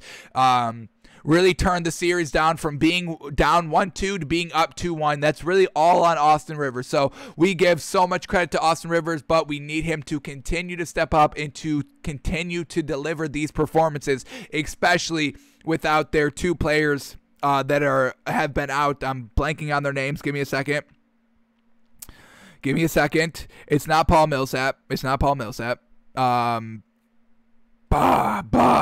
And they're not gonna give me the names at the bottom of the screen, but they are missing 2 players off the bench. Oh my God, I'm blanking on the names. Let me look it up because it's gonna kill me. It's gonna drive me absolutely bonkers. So let me look up these 2 players very quickly. We got Will Barton and PJ Dozier. That's right. All right. So those 2 players, you know, still being out in the series, never getting right, still injured. And Austin Rivers really needs to step it up like he did last night, continuing on in the series, because the bench is truly lackluster now without those 2 players. So once again, fantastic work here by Austin Rivers. Got to give him so much credit. Jokic at the 5, 36 points, 11 rebounds, 5 assists, 4 of 7 from 3. Yes, sir. Spread that floor. Aaron Gordon, 13 points, 3 assists, 4 rebounds. Once again, he only took 9 shots. You know, he is not a huge scoring number 4 here on this team, just good defense, and he was a plus floor on the floor. And then that brings us to Michael Porter Jr. to round out the starters here. Great game by him, 15 points, 5 rebounds. 3 of 5 from the 3, and he was a plus 14 on the floor, the highest plus minus on that Nuggets team. So getting it done defensively. So the starters all got it done for the Nuggets, which is a great sign. Monte Morris off the bench, 8 points, 5 assists, 5 rebounds in 25 minutes. He shot 33% on 6 shots. Not the best. JaMychal Green, 8 points, 5 rebounds on 5 shots. Paul Millsap, 5 points, 2 rebounds on 4 shots. So, the bench is a little lackluster. They don't have that kind of big score. Probably Monte Morris is their best option. But he was a -8 on the floor, not the best. But well done for all these Nuggets starters. That's what this Nuggets team is. They're starting. They don't have the best bench, the most reliable bench, especially like we said, those 2 players being out. But got to give this Nuggets team so much credit going on the road and still able to win and outpace this Blazers team offensively. So very well done. They made 23s. You got to give them credit. Alrighty, now let's go to the Blazers. Close loss here, devastating loss, and it's truly unfortunate. But once again, the bench of the Blazers, not the best. Carmelo had a great night, but that was it. So let's talk about this Blazers team. Damian Lillard, 37 points, 5 assists, 2 rebounds. He shot 5 of 16 from the 3. Not terrible, not great either. CJ McCollum, 22 points, 9 rebounds, 3 assists. He shot 3 of 10 from 3. Once again, a little lackluster there from the 3. Nurkic, 13 points, 13 rebounds. He had a pretty solid night, 6 assists to go along with that. Robert Covington at the 4, 6 points, 11 rebounds, 4 assists. And then Norman Powell at the 3, 18 points, 2 of 6 from 3, 4 rebounds, 2 assists. So not bad overall by the starters. Off the bench, Enes Kanter only played 5 minutes. Anthony Simons, 2 points on 3 shots. And then Carmelo, he had a really great night last night. 17 points, 4 of 8 from 3, hitting some nice shots to really put them ahead in the third quarter and take that lead. So I'll give credit to Carmelo Anthony, but a reason for concern on this Blazers team from last night. I mean, everybody was kind of on. The starters were all kind of on. Damian Lillard with the 37, McCollum with the 22, Powell with the 18, and then having Carmelo that 17 off the bench, and they still lose the game. This was probably Carmelo's best. Well, this was Carmelo's best game in the playoffs, hands down, and it's still ending up at a loss. So it's a little cause for concern on this Blazers team. Everybody kind of being at their level and still losing and having a decent night from Carmelo off the bench. So not the greatest loss here for the Blazers. They had the lead in the fourth quarter, lost it because Austin Rivers went wild and they just couldn't keep up with it. So we'll see how this Blazers team turns it around for Game 4. I expect this series still to be competitive. I think we had the Nuggets in 7, and it's still looking like a 7-game series. Competitive games all night long, all series long, and it's only a 5-point win for the Nuggets. It's a good win. It's a good late win, but it's still a close win. The one that we called, we had the Nuggets +4, and they win by 5. How fantastic is that? So 2 of 1 on a moneymaker from last night. So let's get our moneymaker going for tonight's action. So here we go. The playoff games on tonight. Knicks Hawks 7 o'clock on ESPN. Nets Celtics 8:30 on ABC, and the Clippers Mavericks 9:30 on ESPN. So Game 3's now. Hawks first game at home, Celtics first game at home, Mavericks first game at home. How are the home teams that did solid in the first 2 games being on the road, how do they fare in game number 3 here? Hawks stealing a game of the Knicks, Mavericks taking both games in LA, and the Celtics, big old goose egg, but they're at home. Can they finally get it done? No, but let's see. So here we go. Let's get these lines up to date. Let's get them refreshed. We went 2-1 in our moneymakers last night. The only one that we did not hit on was the Suns +6.5. Unfortunate they don't cover that, but let's see what we have in tonight's action. So here we go. First game up, Knicks Hawks. Knicks +4.5, Hawks -4.5. Alrighty, interesting here. Mitchell Robinson is out for the Knicks, and Cam Reddish is still out for the Hawks. But I'm gonna go with this Hawks team. This Knicks team, man, they relied so heavy on that crowd noise, that crowd performance, that loud crowd that was booing Trae Young and spitting on the man. They relied so heavy on that crowd because, it was a close game, game one. It was a close game, game two, and the crowd kind of sealed the deal in a way of making it a close game. So the Hawks here having all that kind of revenge of the crowd to kind of, make up for what the Knicks did to Trae Young and, slandering the man, spitting on the man. So we'll see how the Atlanta crowd handles the Knicks, and how is Julius Randle going to play on the road, folks? We know he's floundering in the playoffs because of the crowd noise, because of the expectations put on this man, put on himself. So, and he's been coming up short every single game. So I'm expecting the Hawks at home for their offense to be absolutely on par, and this Knicks team does not have the offense to keep up with it, especially with Julius Randle having such lackluster games. We can count on Derrick Rose and maybe Taj Gibson defensively, but that's really all the solid play that we've gotten from the Knicks in the first two games. Everybody else has kind of been hit and miss. Emmanuel Quickley's been big old miss. Alec Burks has probably been the most consistent bench player besides Derrick Rose. And Julius Randle's still floundering in the starting lineup, and we need that starting lineup to get good. So we're going to swallow the 4.5 here for the Hawks. I think this is a big wake-up call for the Knicks that they need that home court advantage. And lucky for them, it's a 7-game series, and they're at home for game number 7, but they have to make it there first. We're going to take the Hawks minus 4.5 points. All right, then we get the Nets and the Celtics here. Nets -8, Celtics +8. So we can't even get better value here. It was Nets -8 at home, and it's still Nets -8 on the road. So it's not, I thought we were going to get a little bit of better value, like a Nets -5. That's obviously not true, but we're still going to take the Nets -8 here. No problem. And we're going to buy them back up to -20 again. So everybody's going to go here. Jeff Green is out for the Nets, and everybody's going to go for the Celtics besides Jaylen Brown, like we know. But we're going to take the 8 here for the Nets. This is a no contest game. It doesn't matter. The Nets aren't only good because they're at home. Now, maybe, how does the crowd play out for the Celtics? Because we have Kyrie Irving speaking out in press conferences, kind of, already in a negative mindset, saying, oh my God, I hope the crowd of the Celtics aren't racist. They're not racist to me. I hope that doesn't happen. Oh, how awful would that be if they called me the N-word? If they said all this garbage stuff about me. That would suck. I'm not looking forward to that, but hopefully that doesn't happen. Next question. Anybody else got anything? Yeah, you can ask your question, but I just really hope that these fans in Boston are not racist, man. That would just be awful. Like, it would be awful if they came in their clan hoods and called me the N-word right off the rip, and yeah, it would just suck if that happened. So he's already putting that out in the universe, and I get it. It happens. We just heard it from Marcus Smart, and he's on the Celtics. He kind of backed it up. He was like, yeah, it's hard not to hear, and I hear it. And, I don't condone that at all, folks. 1,000%. You should never use any racial slurs ever in any situation. It's never great. It's never right. It's never right. It's truly never right, honestly. Everybody's honestly the same. If you can't see it, if you cannot see as everybody as the same, I mean, I don't even know what to, I can't even fathom that thinking. I don't have that capacity to fathom that thinking, because it's just so, first of all, it's lame as heck not to judge everybody as the same, but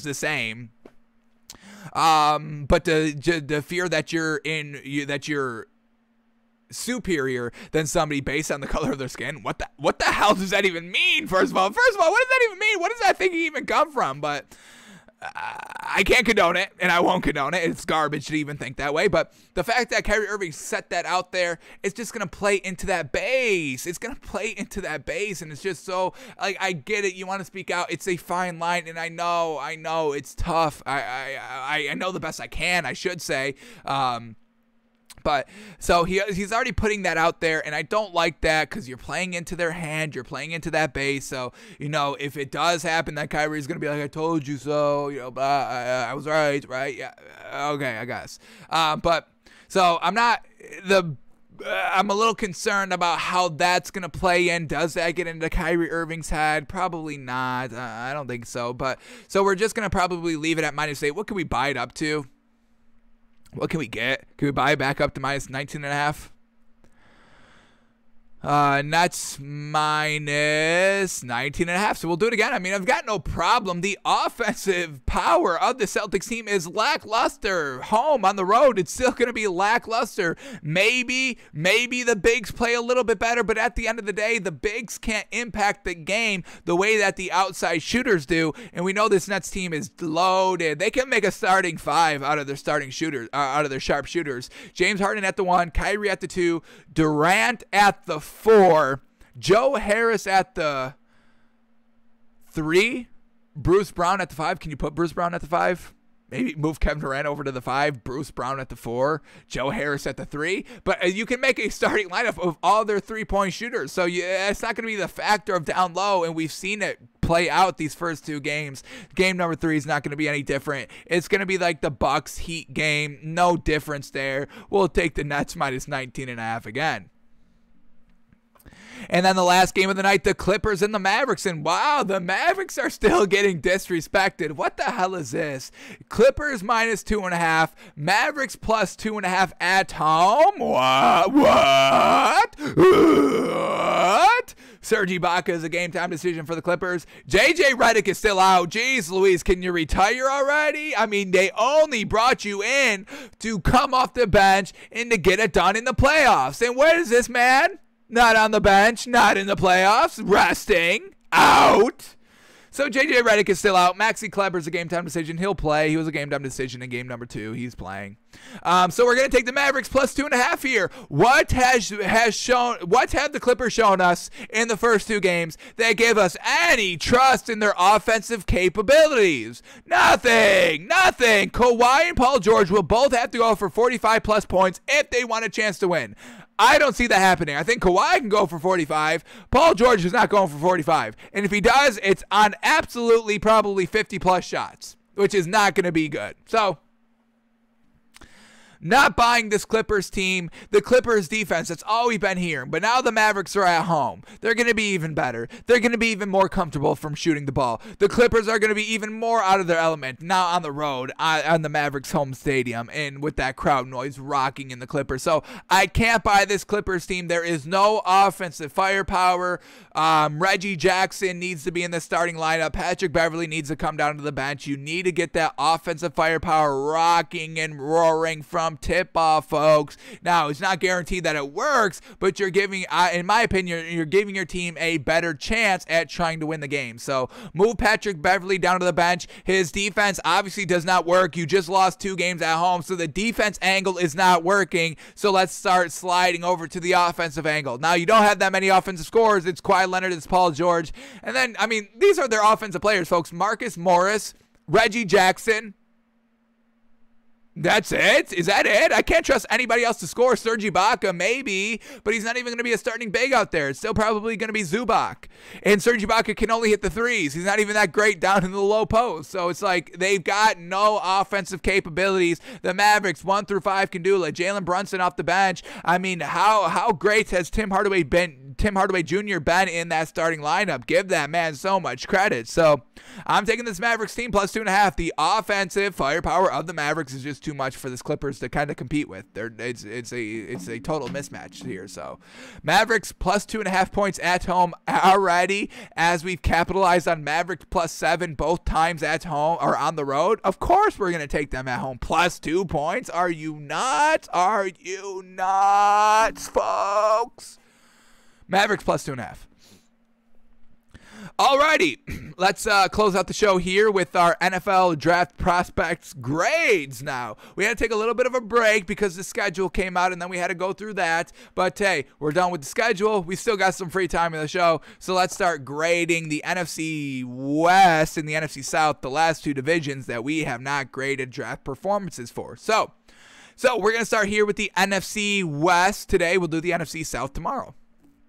So, first team up here in the NFC West to start grading their draft is the LA Rams. So, here we go. First round, they didn't have a first round pick. Second round pick, they would go wide receiver in Tutu Atwell. Third round pick, they go Ernest Jones, linebacker. Fourth round picks, they have 3 of them. Bobby Brown, defensive tackle. Robert Rochelle, cornerback. Jacob Harris, wide receiver. Fifth round pick, Ernest Brown.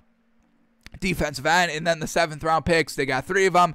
Jake Funk, running back. Ben Skowronek, wide receiver. And Chris Garrett, outside linebacker. So, a couple of wide receivers out here. Their first kind of pick of the draft, this wide receiver, 5'9", kind of nice, small, speedy slot wide receiver. I'm not a big fan of them drafting all these wide receivers. I thought that was a little curious. I mean, when we look at their wide receivers, you've got Robert Woods, Cooper Kupp, and then they just picked up Deshaun Jackson in free agency. And then you still got Tyler Higbee at the tight end. So I really thought it was kind of weird that they were going heavy on the wide receiver market. Maybe shore up the line a little bit more. Maybe get another running back. Who's their second running back here? Darrell Henderson. He's pretty solid. What did he do last year? 624 yards. That's pretty solid. So they don't need the running backs, but I really also think they didn't really need these wide receivers either. The 4th round pick, Jacob Harris, a 6'5" wide receiver. I'm all about that. Yes, sir. Get the height, man. I love that. Ooh, okay. And then Ben Swerkonski, 6'3". Okay. All right, take that back. These wide receivers being these tall wide receivers, that's what we're all about, folks. Tall wide receivers, fast linebackers. That's what we want to see on a team. So nothing really that they had to kind of truly get. Maybe another couple of linemen to beef that up a little bit. So I was a little disappointed that they didn't really take any linemen in this draft. So I'm going to give this Rams team a B. A solid draft here. Getting a wide receiver in the slot. Once again, I mean, you go out and kind of put the future of the Rams and Sean McVay's coaching career on Matt Stafford getting it done. So, surround him by as many weapons as possible. I get it. So the offense works and Sean McVay can look like a genius. But I would have liked to see them just shore up their offensive line just maybe a little bit more. So we'll give them a B. I love the wide receivers that they got. A nice, speedy wide receiver. That was the first one that they got. But then the one in the 4th round and the one in the 7th round, they go height, and I'm definitely all about that. So they showed up their defense a little bit in the 3rd and 4th rounds, which I'm all about. But would have liked to see them show up their line a little bit. So we'll give the Rams a B grade. All right, Seattle. Well, you ready for this draft? It's 3 players, folks. No 1st round pick. They had a 2nd round pick. They go Dwayne Eskridge, wide receiver. 4th round pick, they go Trey Brown, cornerback. In 6th round pick, they go Stone Forsythe, offensive tackle. So they only had 3 picks all draft here, and it's a little strange. Once again, they go wide receiver. That's their first pick. Once again, another slot wide receiver here because they have 2 deep threat wide receivers. They don't need to go to another one. You've got DK Metcalf. You have Tyler Lockett. So you've got the 2 nice deep threat wide receivers. So they go and get a slot wide receiver. This is definitely going to help Russell Wilson out a little bit more. Getting that nice kind of shifty, fast slot wide receiver so you can get the ball out of your hands quickly. If it's just a crossing route, take the deep route if it's open. So that's a solid pickup. But once again, what was Russell Wilson speaking out against? I have nobody to protect me. And they didn't get any offensive linemen here in this draft. So they only had 3 picks and used a wide receiver for one of their 3 picks. I thought that was kind of the bad decision. And I kind of misspoke. They did take a lineman in the 6th round. So they did get 1, but at the end of the day, they only had 3 picks, and then they go and get a offensive lineman with their last pick in the 6th round. Is he going to pan out? Probably not. So I'm going to give this Seattle draft a C. It's just nothing. I mean, first of all, there's no players here. And second of all, they used their first pick as a wide receiver. That's not really one of their must-haves, their needs here. So I'm going to give them a C here. And I think Russell Wilson's still a little disappointed in the draft. But Pete Carroll says, hey, that saga's over. So we'll see. But we give the Seahawks a C. Alrighty, now let's go to the Cardinals now, shoring up that defense with the first pick. They take Zaven Collins, linebacker, 1st round. 2nd round, they go wide receiver Rondale Moore. And this is another team. I mean, what is up with all these NFC West teams taking wide receivers when they have absolutely stacked wide receiver weapons? For the Cardinals, you got DeAndre Hopkins, AJ Green, Christian Kirk. I mean, what more do you need? What more do you need out there? So they get Rondale Moore, another tall, fast, speedy wide receiver. Or just say fast wide receiver. He's only 5'7". I didn't mean to say tall. But, yeah, a little curious that they're going wide receiver, all these NFC West teams. A little interesting. They're going stacked wide receivers. So we'll see if that pays out. 4th round pick, they go Marco Wilson, corner. They go 6th round picks, 2 of them. Victor Demukiji, Defensive end, Tay Gowan. Cornerback, James Wiggins, safety in the 7th round, and then Michael Manette, their last 7th round pick, a center. So, shoring up their defense a lot here. We know their defense is pretty solid. They did lose Patrick Peterson, so shoring up the defense at cornerback with Macro Wilson in the 4th round, a solid pickup here. What else do they got? I mean, Budda Baker's a safety. They got Malcolm Butler. We'll see if he plays out. So, once again, getting that cornerback depth because Malcolm Butler, he's never been, the #1 corner on any team. He's been moved around a lot. So, maybe a good season, maybe 1 and then 2, and then you have to dump him. So, I do kind of like the cornerback depth. Zaven Collins with Chandler Jones and Isaiah Simmons. I mean, this could be a real dangerous linebacker team. And then you got, obviously J.J. Watt up front. So, I love that they shored up their defense even more. They didn't really need any kind of solid wide receiver weapons, but they pick up one more just in case. What's their running back situation looking like? Chase Edmonds and James Conner. We know James Conner isn't the best. Chase Edmonds last season, what did he do? 400 yards. So they don't have that great running back. Maybe that's what they should have done in this draft. We don't love a lot of running backs in this year's draft, but maybe they could have gotten one in the 2nd round. I mean, when did those North Carolina running backs go? Because we see that this Cardinals pick in the 2nd round here. And let me go back to this Cardinals team. Where is that? They go Rondell Moore, wide receiver, in the 2nd round, but they maybe could have gotten a running back in the 2nd round. Obviously, they couldn't have gotten Najee Harris or Travis Etienne. But I believe they could have gotten one of those two running backs from North Carolina who are, on everybody's big board of being absolutely great players. I don't see it that much, but I think I would have taken the chance at one of those wide receivers over getting a 4th-string wide receiver. Yeah, you know what I mean? But I have to see when these running backs went. When did they go? I think one went like 4th round. No, it was kind of weird that they kind of fell off that hard. At least one of them, like Javonte Williams. If I can't find it here, we'll move on. Yeah, Michael Carter. Michael Carter went the 4th round, folks. He went 2nd in the 4th round. That definitely could have been a pick there for this Cardinals team. When did they didn't have a 4th round pick before that pickup, but the 2nd round pick, maybe choose a running back over Rondell Moore. So for that reason alone, I think I'm gonna knock down the grade to a B+. I think I would have given it an A- if they got that like maybe another running back, because what they've got right now is not the greatest. James Conner and Chase Edmonds. I'm not really rocking with that. So I think they missed the mark there with that 2nd round pick. But overall, everything else is great, just shoring up that defense, and I'll give them a B+. And then the last team to go over, the 49ers. Alrighty, 1st round pick, 3rd overall, Trey Lance, quarterback. 2nd round pick, they go Aaron Banks, guard. Protect your asset on the line. Gotta love it. 3rd round pick, Trey Sermon, running back. Alrighty, see, even another running back. Here, Trey Sermon, he goes in the 3rd round. We haven't even looked at him, so maybe he pans out better than those kind of UNC running backs do, but still another option potentially for the Cardinals to have taken. So the 49ers get him, but the 49ers didn't need a running back. They still got, Mostert. Who's their 2nd? Jeff Wilson. What did he do last season? 600 yards. I mean, that's a solid number 2 running back right there with Raheem Mostert going for, he broke 1,000 last year? 521. That's it? Okay. Well, unfortunate. But we know he's able to do it. So I'm not a big fan of the running back pick. 3rd round here for the 49ers. 3rd round pick again. They go Ambry Thomas, corner. 5th round pick, they go Jalen Moore, offensive guard. Once again, shoring up that line, not getting your quarterbacks injured. That was their big downfall. 5th round pick, they go DeAndre Moore, Lenoir, corner. 5th round pick, they go Talanoa Hufagana, safety. And 6th round pick, they go Elijah Mitchell, another running back in the 6th round. So interesting there. So I love the quarterback pickup. Trey Lance, I don't think he's going to be that great, but this is what the 49ers think is going to work. Alrighty, I have Justin Fields over Trey Lance, but I'm not going to knock what the 49ers did with the pick. It's still a quarterback that they kind of needed a little bit. I still believe in Jimmy Garoppolo, but we'll see.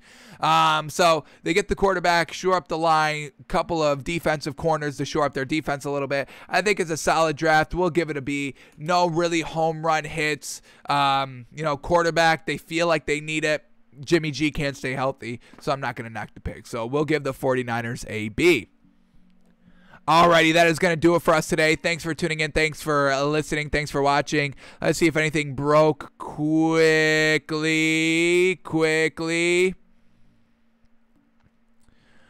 We just got some update on what's his face? Dante DiVincenzo. We'll save that for tomorrow's show, though. What else? Anything breaking? Nothing breaking. And where was that Colin Cowherd news, right? He said there was big news coming. That still has not come out. So what the heck is going on there, Colin? Release it if you got it. Alrighty.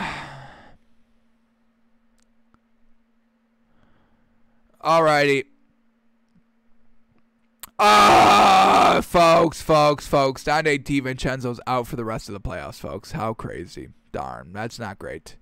Truly not good. Truly not good there, folks. He's missing the rest of the playoffs. No. They don't need him, like we said, but he does help out with the depth. That means Britton Forbes probably jumps in the starting lineup. And is he going to be that good in the starting lineup? He was great off the bench. Is he going to be good in the starting lineup? That's going to be unfortunate. So, alrighty, folks. That's going to do it for us today. Thanks for tuning in. Thanks for watching, and we'll see you tomorrow.